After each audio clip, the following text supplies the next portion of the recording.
नमोस्तु नमोस्तु।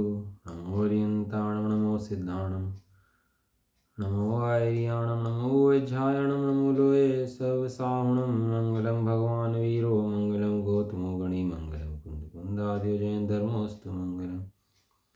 सर्वमंगलमांगल्यं सर्वकल्याणकारिकं प्रधानं सर्वधर्माणां जयनं जयतु शासनम्।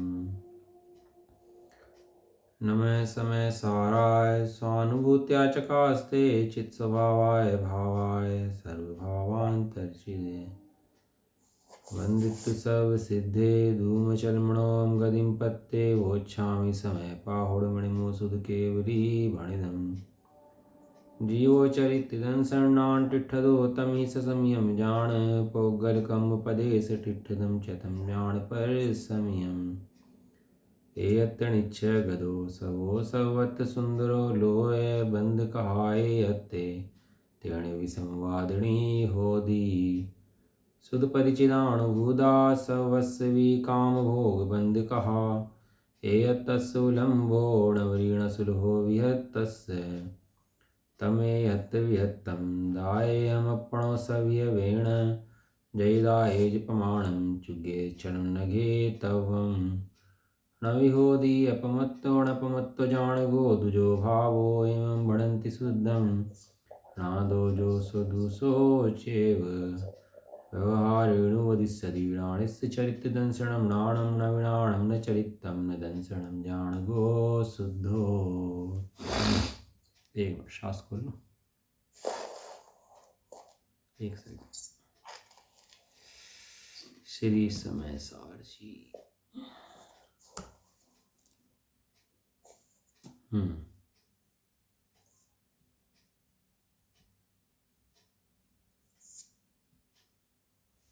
श्री समय सार जी का विराजमान है और इसके अंदर अपनी गाथा नंबर चल रही थी। कलश नंबर 34 हुआ था हमारा कि तुझे व्यर्थी कोलाहल करने से क्या प्रयोजन है। व्यर्थ कोलाहल में लगा हुआ है दिन रात भाग भाग के फांक हो गया, ख़त्म हो गया, कषाय करता करता ख़त्म हो गया, लेकिन मिला क्या, हाथ क्या लगा। एक भाव बदल के दूसरा भाव मिल गया, दूसरा भाव बदल के तीसरा भाव मिल गया। इस तरह जन्म मरण खेल चलता रहा। तेरी पर्याय में मग्नता चलती रही और जन्म मरण भी लगातार चलता रहा, कभी छुटकारा नहीं मिला। लेकिन आज आचार्य देव, कुंदकुंद देव, अमरचंद देव तुझे जगत से निकालने के लिए ये उपदेश करते हैं कि अब तू व्यर्थ के कोलाहल से बस हो, व्यर्थ का कोलाहल मत कर। एक चैतन्य मात्र वस्तु को 6 महीना देख और जिसका प्रकाश बहुत तेज है, जो पुद्गल से भिन्न है, जो शुद्धात्मा अखंड है, ऐसे आत्मा को उपलब्धि तुझे होती है या नहीं होती है। आचार्य देव कहते हैं तो अभ्यास करेगा तो तुझे अपने स्वरूप की प्राप्ति अवश्य ही हो जाएगी। ऐसा नहीं हो सकता कि तो अभ्यास करे और प्राप्ति ना हो, प्राप्ति अवश्य होती है। एक पुद्गल है, पुद्गल से बनते हैं कर्म हैं, कर्म के आते हैं फल, कर्म के फल से प्राप्त होती हैं बाह्य देहादि वस्तुएं, देहादि वस्तुओं में जुड़ता है जीव, जीव को होता है राग द्वेष, और राग द्वेष को छोड़ करके जीव यदि पुद्गल की संपत्ति से भिन्न अपने स्वरूप का अभ्यास करे, देखे, तो निश्चित इसको संवेदना आदि उत्पन्न होते हैं। दोबारा बताऊं, एक होता है पुद्गल, पुद्गल से बनते हैं कर्म, कर्म के आते हैं उदय, कर्म के उदय आने से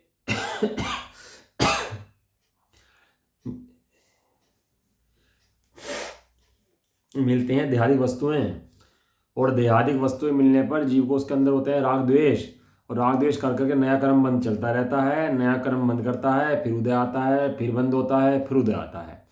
इस तरह अनादि काल की परिपाटी चलती आ रही है। यह जीव अगर अपने चैतन्य मूर्ति आत्मा का अभ्यास करे, जिस उपयोग के अंदर ये पर का अभ्यास करता है, उसी उपयोग के अंदर अपना अभ्यास करे, उस आत्मा को देखे, तो निश्चित समय दर्शन की प्राप्ति होती है। और समय दर्शन की प्राप्ति होने के बाद संसार का जो अभ्यास है वो छूटता है और अपना अभ्यास प्रारंभ हो जाता है। तो ये अपनी बात चल रही थी इसके अंदर। और गाथा नंबर 45 हमारी हो गई थी, गाथा नंबर 45 की उत्थानिका हो गई थी हमारी। गाथा पढ़ लेते हैं। अट्ठवियं पियकम्मं सर्वं पोग्गलमयं जिणा बेन्ति जस्य फलं तमुञ्चति दुःखमुति विपच्यते चिमाणसम रे कर्म अष्ट प्रकार का जिन सर्व पुद्गल में कहे परिपाक में जिस कर्म का फल दुख नाम प्रसिद्ध है। अब शिष्य पूछता है कि अध्यवसायवादी भाव को जीव नहीं कहा, जो राग द्वेष भाव है हमें तो लगता है जीव के हैं। कौन कर रहा है? जीव तो कर रहा है। हमें तो लगता ही नहीं कि पुद्गल कर रहा है या पुद्गल से हो रहे हैं, तो जीव ही कर रहा है। कहा भी है शास्त्रों के अंदर, रागी जीव, द्वेषी जीव, एक इंद्रिय जीव, दो इंद्रिय जीव। शास्त्रों के तो वचन हैं कि हमारे वचन थोड़ा ना है। लेकिन उसके बाद भी ये कहा है कि उनका संबंध किससे है? पुद्गल से है, जीव से नहीं है। शिष्य ने प्रश्न पूछा, कहा कि जो अध्यवसायवादी भाव हैं उनको जीव नहीं कहा, उससे अलग, अध्यवसान से अलग चैतन्य स्वभाव को जीव कहा है। जो चैतन्य स्वभाव है उसको जीव कहा, लेकिन अध्यवसायवादी भाव को जीव नहीं कहा। तो ये जो भाव हैं ये चैतन्य के साथ संबंध रखने वाले दिखाई देते हैं, प्रतिभाषित होते हैं। चैतन्य के अतिरिक्त अन्य कहीं तो दिखाई नहीं देते, जड़ में तो दिखाई नहीं देते। जहाँ जहाँ चैतन्य होते हैं वहीं वहीं ये भाव दिखाई देते हैं, और जहाँ चैतन्य नहीं होता वहाँ ये भाव दिखाई नहीं देते। लेकिन बताओ, इसके अंदर अतिव्याप्ति, अव्याप्ति और असंभव, तीनों में से कौन सा दोष है? जहाँ जहाँ चैतन्य है वहाँ वहाँ अध्यवसान है, बताओ कौन सा दोष है? अतिव्याप्ति हैं? अव्याप्ति। अव्याप्ति माने जो किसी के अंदर हो और किसी के अंदर ना हो। किसी के अंदर हो, काला घोड़ा, घोड़े काले होते हैं, अव्याप्ति। घोड़े काले भी होते हैं लेकिन सारे घोड़े काले नहीं होते, घोड़े सफ़ेद भी होते हैं। तो ये कौन सा लक्षण हुआ? ये अव्याप्ति दोष हुआ इसके अंदर, खाली घोड़े को काला कहना। इसलिए चैतन्य का तो दिखाई नहीं देते। चैतन्य जहाँ जहाँ है वहाँ तो होंगे, लेकिन जहाँ जहाँ चैतन्य है वहाँ अवश्य होंगे ऐसा नहीं है। जरूरी नहीं है कि जहाँ जहाँ चैतन्य हो वहाँ वहाँ अध्यवसान हो, क्योंकि सिद्ध भगवान के वहाँ पर अध्यवसानादि भाव नहीं है। इसलिए कहते हैं कि जीव से अलग होते हैं, इसलिए उन्हें जीव से अलग कहा गया है, उन्हें पुद्गल स्वभाव कहा गया है। तो उसके उत्तर में गाथा कहते हैं, उस गाथा कही कि भैया 8 प्रकार का कर्म सब पुद्गल में है। कर्म कितने प्रकार के होते हैं? कम्मम अट्ठवियप्पम, कम्मम अट्ठवियप्पम। कर्म 8 प्रकार का होता है। कौन कौन सा? ज्ञानावर्णी, दर्शनावर्णी, मोहनीय, अंतराय, आयु, नाम, गोत्र और वेदनीय। इनमें 4 कर्म घाती होते हैं, 4 कर्म अघाती होते हैं। घाती कर्म कौन से होते हैं? ज्ञानावर्णी, दर्शनावर्णी, मोहनीय, अंतराय। और अघाती कर्म कौन कौन से होते हैं? आयु, नाम, गोत्र और वेदनीय। ये 4 कर्म कौन से? ये 4 कर्म जो है अघाती कर्म है, बराबर है। अघाती कर्म माने जो घात ना करे, लेकिन है। जहाँ जीव है वहीं पर है, जहाँ जीव नहीं है वहाँ पर नहीं है ऐसा। लेकिन जहाँ पर जीव है ये आयु, नाम, गोत्र और वेदना वहीं पाए जाते हैं। आयु किसकी, नाम किसका, गोत्र किसका, वेदनीय किसका? कि जहाँ जीव नहीं होता वहाँ तो नहीं होते। लेकिन ऐसा होने पर भी जीव से बिल्कुल भिन्न है, बिल्कुल पृथक है, बिल्कुल जैसे ग्लास के अंदर चम्मच है, बिल्कुल अलग। ऐसे ही ये जीव और ये अघाती कर्म दोनों के दोनों अलग अलग हैं, एक दूसरे के अंदर नहीं है, एक दूसरे को डिस्टर्ब नहीं करते बिल्कुल भी। कौन कौन से?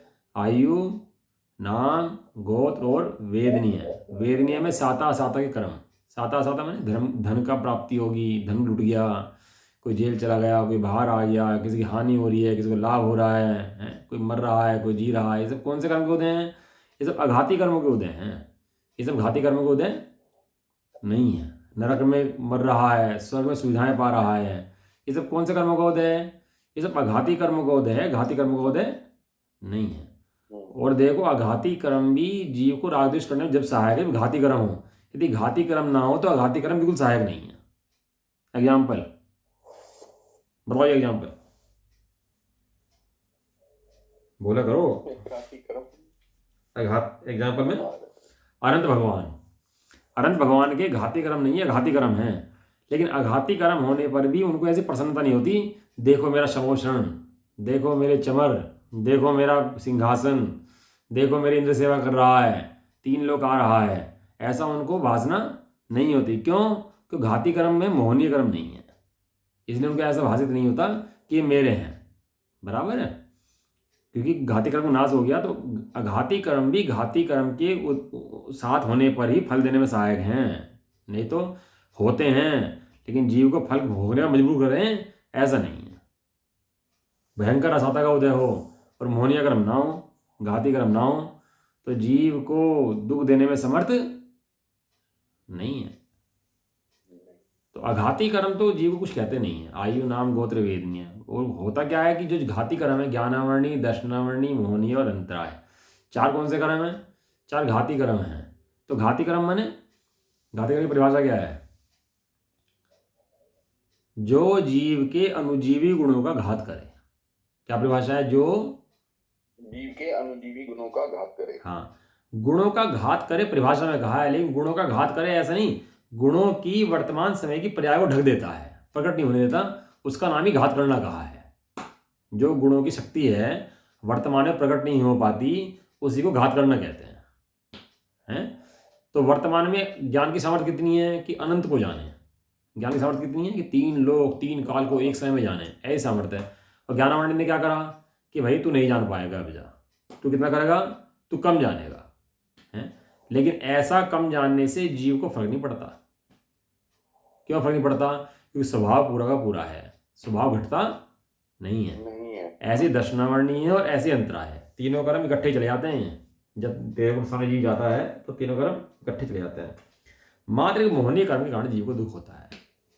एक मोहनीय कर्म जैसा है जो इसे पर वस्तु के अंदर एकत्व लगाता है, पर वस्तु को अपनापन दिखाता है, धनादि में सुख बुद्धि दिखाता है, शरीर के अंदर एकत्व बुद्धि पैदा करता है। ये कौन सा कर्म है? मोहिनीय कर्म। ये मोहनीय कर्म है। ये मोहनीय कर्म के कारण ही जीव को इन सब कर्मों के अंदर अपनापन लगता है। 7 कर्म हो और मोहनीय कर्म ना हो तो कोई बाधा नहीं है। बताओ एग्जाम्पल।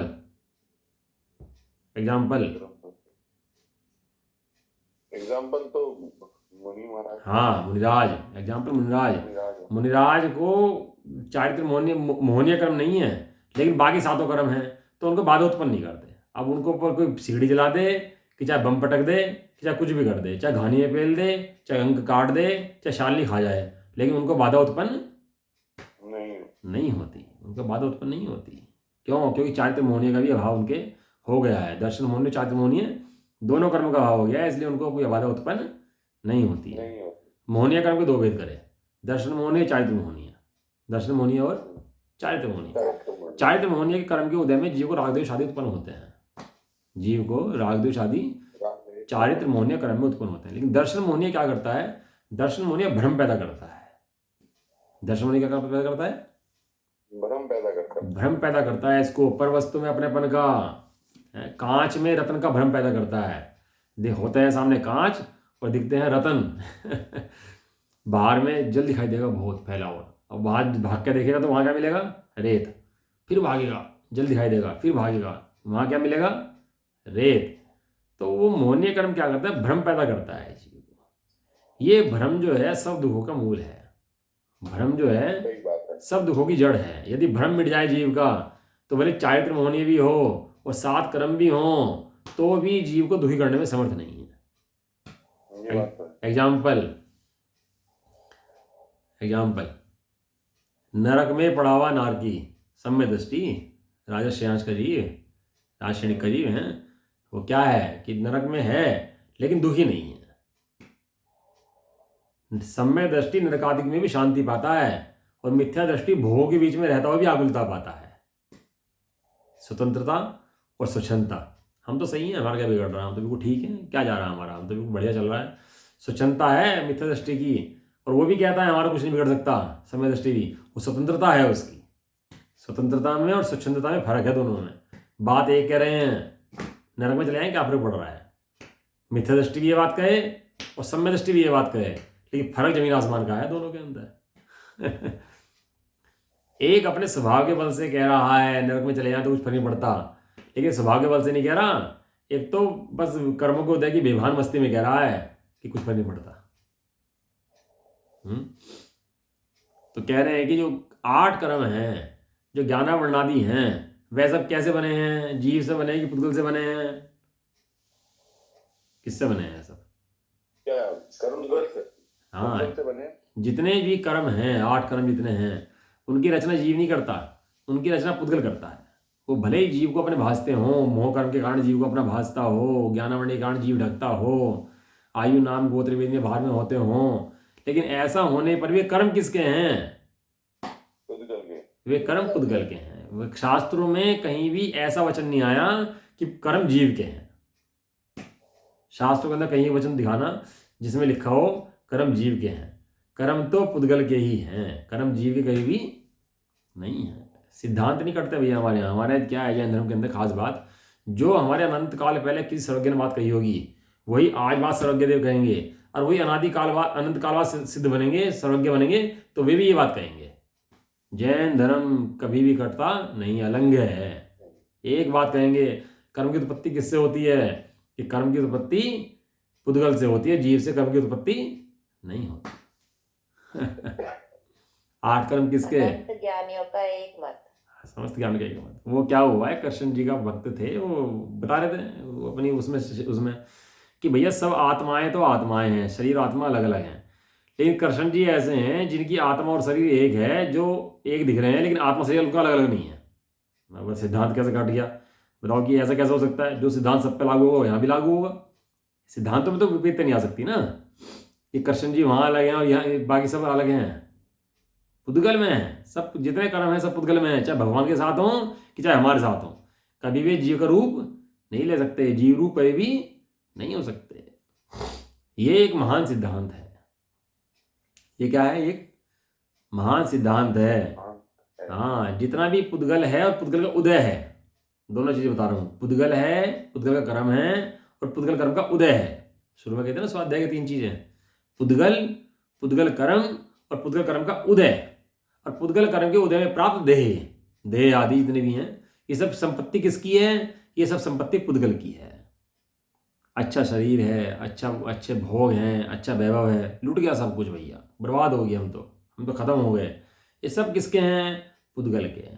पुद्गल मिलाए पुद्गल ले जाए, पुद्गल मिलाए पुद्गल ले जाए। ये जीव की संपत्ति नहीं है। अभी पाप का उदय आ जाए, कोई पाप का उदय कहने की बात है, कोई धनाधिक हो और चले जाएं तो क्या होता है? जीव खेद होता है, अरे वो पुद्गल कर्म की संपत्ति थी, वो ले गया, तुझे खेद किस बात का? संपत्ति किसकी थी? किसने दी थी? किसने दी थी? पुद्गल ने। और पुद्गल ले गया, तो तू क्यों रोता है? तू चोर है क्या? जो दूसरा संपत्ति ले जाए अपनी और तू चिल्लाए बैठ करके, तो तू पुद्गल है क्या? अरे ज्ञानी तो अपने अनंत गुणों को देखकर निर्भर रहते हैं कि पुद्गल में संपत्ति कर्मों की है और मेरी संपत्ति ज्ञान संपत्ति है। तो सर्वज्ञ का वचन है कि वे जितने ज्ञान आदि कर्म हैं वे सब पुद्गल के हैं। सर्वज्ञ देव ने ऐसा कहा है। कह रहे हैं विपाक की मर्यादा को प्राप्त। विपाक माने उसका जो उदय आया। विपाक माने जो पक गया है ना, जैसे फल हो जाता है ना तो पक जाता है, तो क्या होता है? पकने के बाद डाल से टूट जाता है। ऐसे ही कर्म जब पक जाता है, अबाधा काल होता है कर्म का एक, अबाधा काल की स्थिति के बाद कर्म उदय में आता है। अबाधा माने कर्म सत्ता में है लेकिन बाधा नहीं दे रहा, उसे कहते हैं अबाधा। वो जब अबाधा पूरी हो जाती है उसकी, तो कर्म का उदय आना शुरू होता है। और देखो मजे की बात, यहाँ थोड़ा पाप करे वो 33 सागर के नरक के जेल में चले जाए, और कितने लंबा तक उसका फल चलता रहे? 33 सागर तक फल चलता रहे उसका। किसका फल चलता रहे? उस एक समय के परिणाम से बांधे हुए कर्म का फल कितने सागर तक? 33 सागर तक। और मुझे बात सुनो, एक मिथ्यात्व के जोर से जीव निगोद में चला जाता है, और निगोद की आयु कितनी है? 33 साल। निगोद काले अनंत निगोद मझार, बीत्यो एकेंद्रिय तनधार। जीव निगोद में जाने तैयार है, मिथ्यात्व का भाव करने के लिए तैयार नहीं है। एक मिथ्यात्व के वशीभूत होकर के अनंत काल का संसार बन जाता है इसका। कितने साल के लिए निगोद चला जाए? अभी हमें थोड़ी सी आयु मिली है, थोड़ा जो भी 50, 60, 100 साल मिले हैं काय के लिए मिले? भोगों में अपना समय खराब करने के लिए मिले कि अपने आत्मा की आराधना करने के लिए मिले? आत्मा की आराधना। इस मोह का अभाव करने के लिए मिले कि मोह को पुष्ट करने के लिए मिले?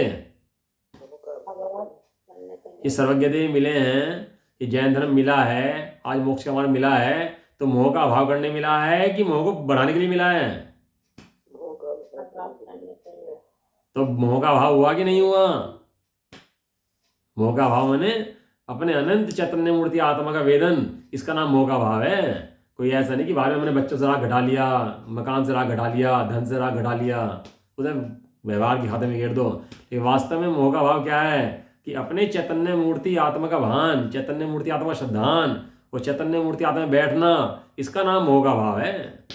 और जिसने ये काम नहीं करा, बाकी तो व्यवहार है। जिसने ये काम नहीं करा उसका मोह का अभाव हो नहीं सकता, और जिसने ये काम कर लिया उसका मोह रुक नहीं सकता। तिरंज गति का जीव बैठे, तिरंज गति का जीव पड़े ना उसके अंदर पड़े, लवण समुद्र के अंदर सम्य दृष्टि, नरक के अंदर सम्य दृष्टि पड़े कि नहीं पड़े, रह रहे कि नहीं रह रहे।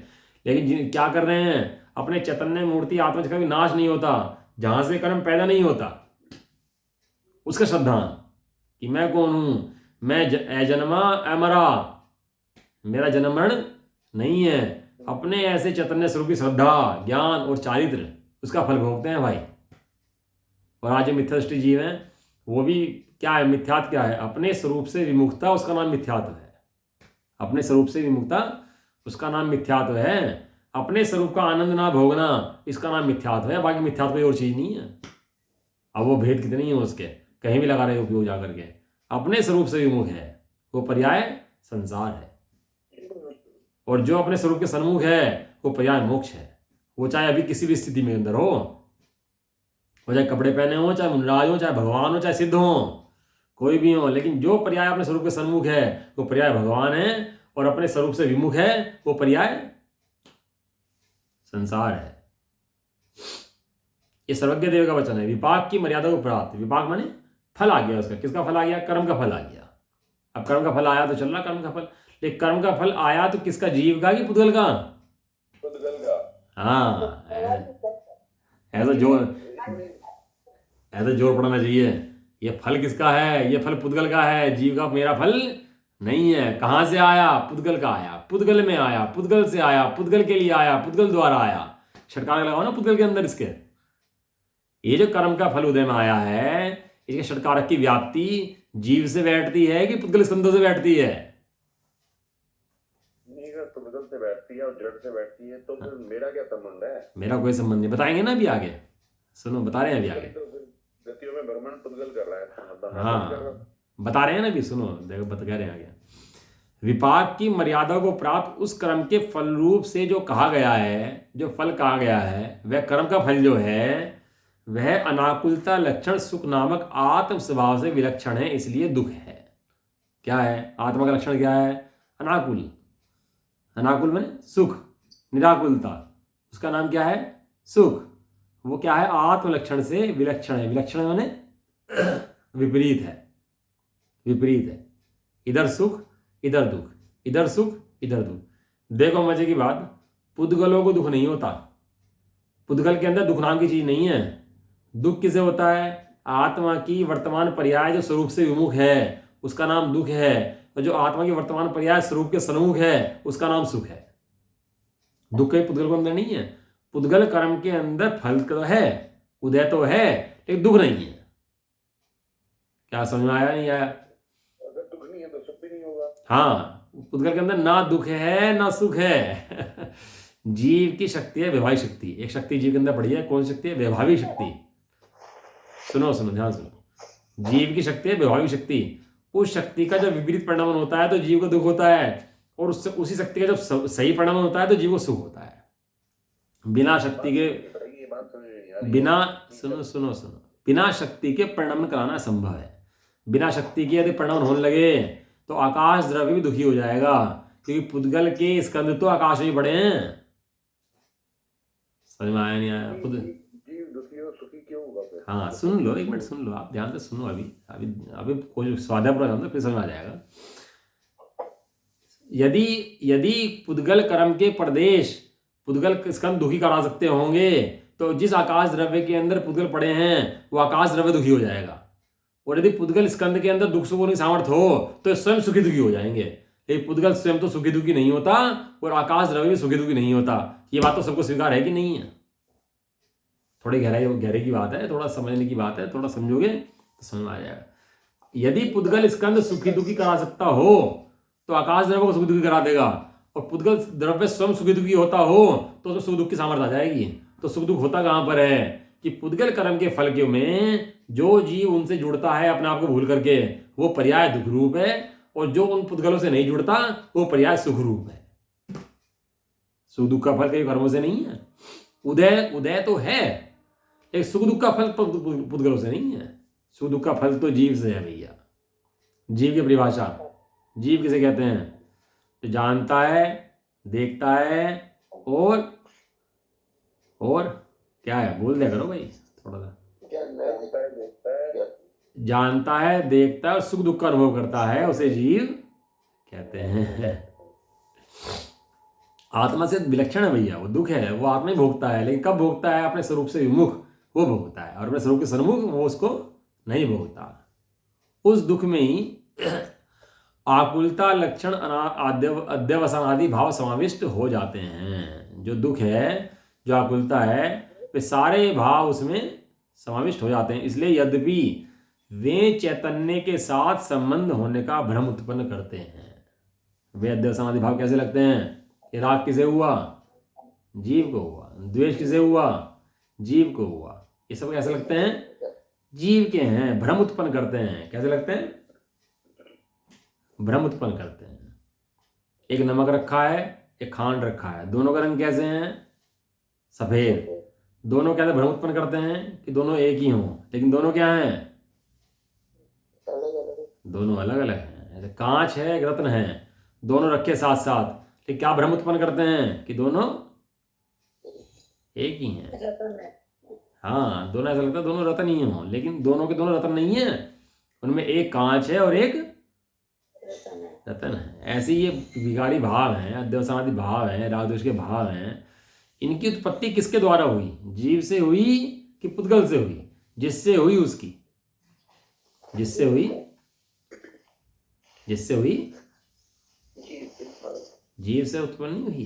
ये उत्पत्ति जीव में तो हुई, लेकिन जीव से नहीं हुई।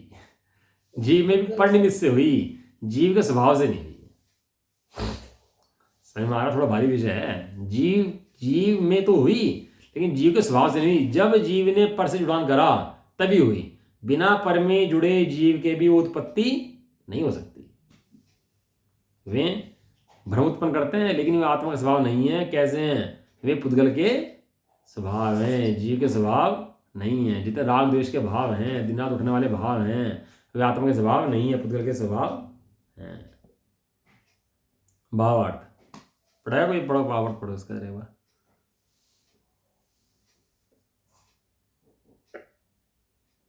जब कर्मोदय आता है तब वह आत्मा दुख रूप परिणमित होता है, और दुख रूप भाव है वह अध्यवसान है। इसलिए दुख रूप भावों में, अध्यवसान में चेतनता का भ्रम उत्पन्न होता है। परमार्थ से दुख रूप भाव चेतन नहीं है, कर्मजन्य है, इसलिए जड़ है। जब कर्म का उदय आता है तब वह दुख रूप परिणमित होता है। जब कर्म का उदय जीव का आता है तो ऐसा लगता दुख रूप परिणमित होता है, और दुख रूप भाव अध्यवसान है। इसलिए उन भावों के अंदर जीव को चेतनता का भ्रम होता है कि जो भाव है चेतन ही है, इनसे भिन्न कोई चेतना नहीं है। ये तो जीव है, ये तो चेतन है, लेकिन वास्तव में ऐसा नहीं है। वे चेतन नहीं है, कर्मजन्य हैं, कर्म से उत्पत्ति हुई है। इसलिए जिससे उत्पत्ति हुई है वे उसी के हैं, वे जड़ ही हैं। ये तो राग द्वेष के भाव अपने उठते हैं भैया, वे हमारे स्वभाव से नहीं उठते। स्वभाव में से ज्ञान निकलता है, और पुद्गल में से राग द्वेष निकलते हैं। रागी जीव रागी है क्या? वहां पर वो एक समय की पर्याय पर आरोप देकर कहा है कि पूरा रागी जीव कब से है? अनादिकाल से। कब तक रहेगा? अनंत काल तक। अभी शुद्ध पर्याय भी आ जाएंगे, उसकी सिद्धि बन जाएगा। लेकिन वर्तमान में क्या कह रहे हैं? रागी जीव। तो क्यों कह रहे हैं? वर्तमान की दशा को देखकर रागी जीव कह रहे हैं उसको, लेकिन जीव वहां पर रागी नहीं है। जीव तो शुद्ध बुद्ध अखंड चैतन्य परमात्मा है। जैसे मिश्री होती है और कपूर होता है, तो मिश्री क्या होती है? मिश्री उड़ती नहीं है, कपूर उड़ जाता है। दोनों देखने में एक से होने पर भी दोनों के लक्षण भिन्न भिन्न है। ऐसे ही पुद्गल कर्म बदल जाएगा, लेकिन वो जो जीव है वो कहीं भी कहीं जाने वाला है नहीं। इसलिए दोनों के एक साथ दिखने पर भी दोनों के लक्षण भिन्न भिन्न हैं। अध्यवसानादि भाव उत्पन्न हुए हैं और चले जाएंगे, बदल जाएंगे। राग बदल जाएगा, द्वेष बदल जाएंगे, कषाय बदल जाएंगी, मोह बदल जाएगा, सब बदल जाएगा, लेकिन जीव बदलने वाला है नहीं। तो जीव बदलने वाला नहीं है, जीव का स्वभाव ही अलग है। तो जीव को रागी कहता कौन?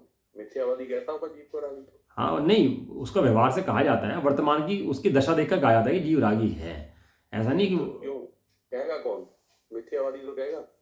देखो सुनो, यदि जीव को सर्वथा रागी मान लोगे तो प्रसंग खड़ा हो जाएगा, और जीव की वर्तमान अवस्था में राग नहीं मानोगे तो प्रसंग खड़ा हो जाएगा। एक होता है सांख्यमति। तो जीव को रागी क्यों माने जब जीव का स्वभाव ही अलग है? जीव का स्वभाव है ही अलग। देखो दो स्वभाव है, माने क्यों? किसी भी रूप में नहीं मान सकते। एक द्रव्य स्वभाव, एक पर्याय स्वभाव। द्रव्य स्वभाव से मैं सिद्धों के समान शुद्ध हूँ कि नहीं हूँ?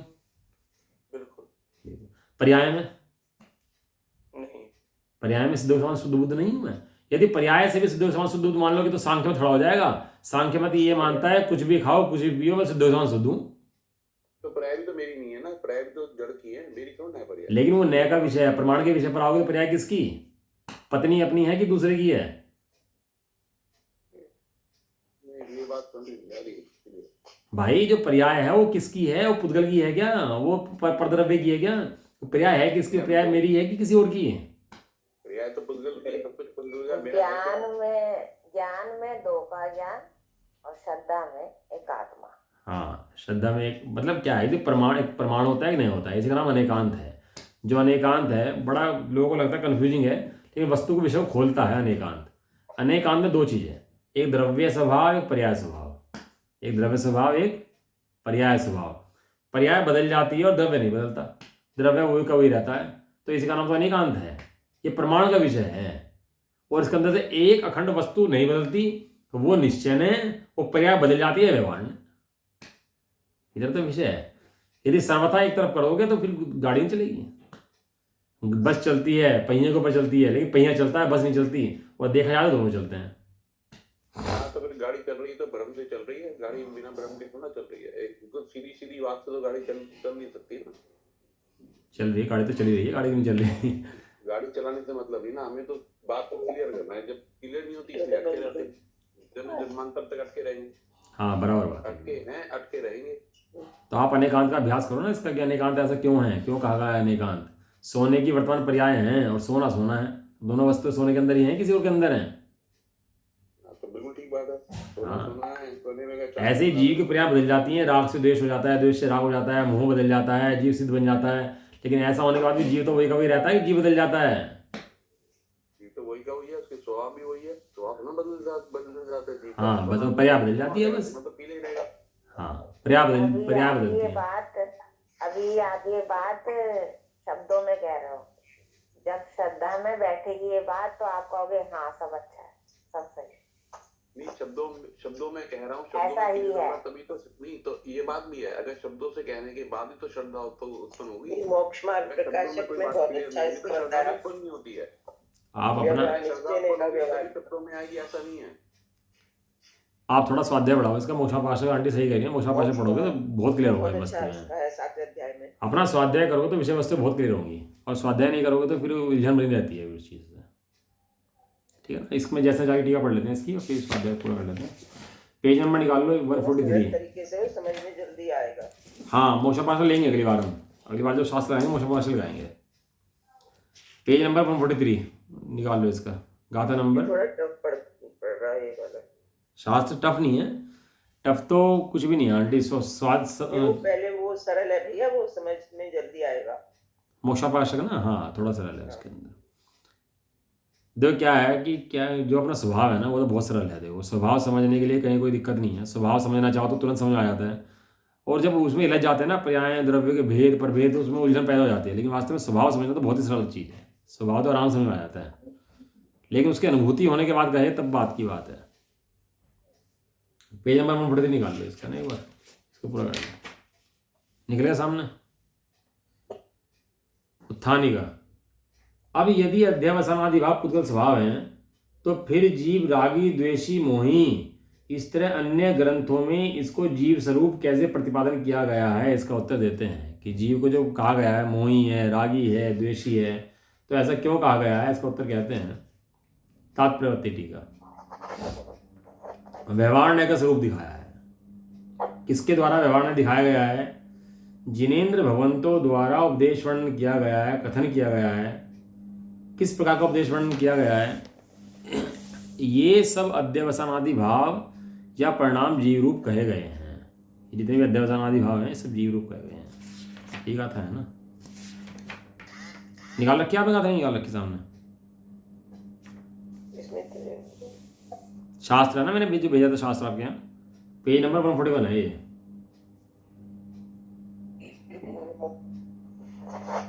अब चैतन्य स्वरूप प्रतिभाषित होने पर रागादिक अध्यवसान आदि भाव पुद्गल स्वभाव किस प्रकार है, ऐसा पूछे जाने पर आचार्य उत्तर देते हैं कि लग तो रहे हैं राग जीव के स्वभाव और लेकिन है पुद्गल के स्वभाव। तो कैसे हैं? तो कह रहे हैं कि 8 प्रकार का कर्म पुद्गल में है, ऐसा जिनेंद्र वितराग सर्वज्ञदेव कहते हैं। वे कर्म पुद्गल में कैसे हैं कि जिन कर्मों का फल प्रसिद्ध है, ऐसा कहा गया है। कर्म फल किसका आया? उदय किसका आया? कर्मों का आया। क्या कहा गया है? व्याकुलपना स्वभाव होने से दुख कहा गया है।